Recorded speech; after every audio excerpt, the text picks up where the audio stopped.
You were once the youngest fleet admiral in history, but while hunting down the Rock's pirates, you got trapped in a fog dimension. That kicked off 300 years of brutal training. After that, you pushed your conqueror's hockey coating, and 300 years of swordsmanship to cut open the fog dimension. But instead, you ended up at Marineford during the Summit War. At that moment, at Marine HQ, Admiral Sakazuki was chasing Luffy. Drop Straw Hat Luffy. You're still not giving up? Sakazuki suddenly raised his fist. This ends here. Then, out of nowhere, a desperate scream rang out. Everyone saw Koby, dressed in a marine uniform, step right in front of Sakazuki. He spread his arms, trying to stop the attack. The second he shouted, the whole battlefield went dead silent. Pirates and Marines alike just stared in shock. All eyes locked onto the figure blocking Sakazuki. Before anyone could react, Koby shouted again. He started yelling at Sakazuki. Haven't we already achieved our goal? Why are we still going after pirates? Who've already lost the will to fight, while wounded Marines still need help.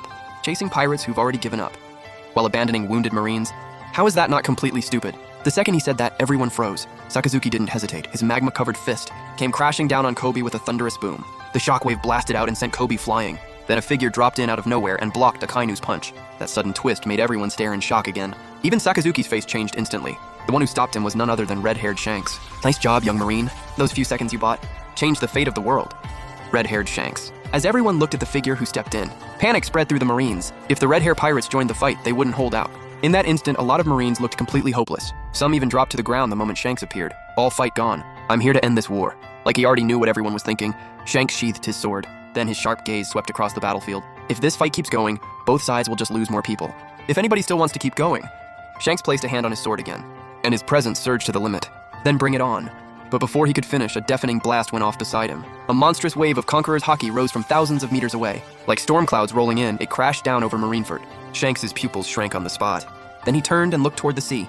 Conqueror's Haki? On the Marineford Plaza, Sengoku, Garp, and even Blackbeard's side were all stunned by that terrifying pressure. They all looked up at the Conqueror's Haki blanketing Navy HQ. Then the pirates, who'd already lost the will to fight, started dropping one after another under that crushing pressure. Where the hell did this Conqueror's Haki come from? This is way too insane. I can't hold on much longer. Commander Marco, save me! And it wasn't just the weaker pirates. Even some of Whitebeard's division commanders cried out in panic. One after another, they dropped to one knee. The Marines weren't affected, but they were still stunned by the scene. Whoa! Who can tell me what the hell is going on? Fleet Admiral Sengoku, what is this? Sengoku and Garp ignored them and kept staring out at sea. Their eyes were locked on the warship speeding toward them. And when they saw that old-style Fleet Admiral coat, their eyes widened in disbelief. Once the warship docked, Sakazuki's eyes narrowed.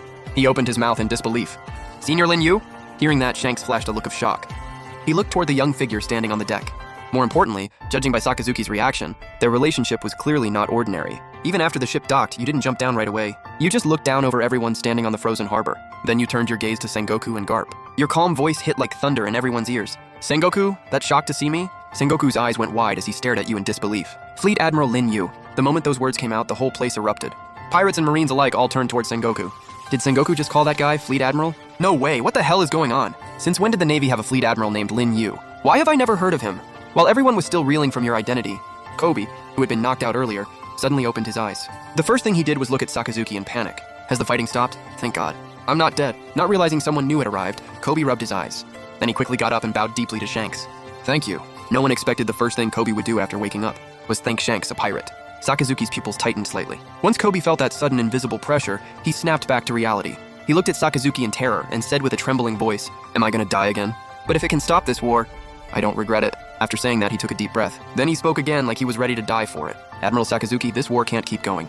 I know what I did made you angry, but if we, as Marines who stand for justice, keep hunting people who've already given up, then how are we any different from pirates? After that, Koby spread his arms again, tears streaming down his face. I've said everything I needed to say. Even if I die now, I won't regret it. Go ahead and kill me. No one expected Koby to come back from the brink and still say all that. Sengoku and Garp both lost their composure.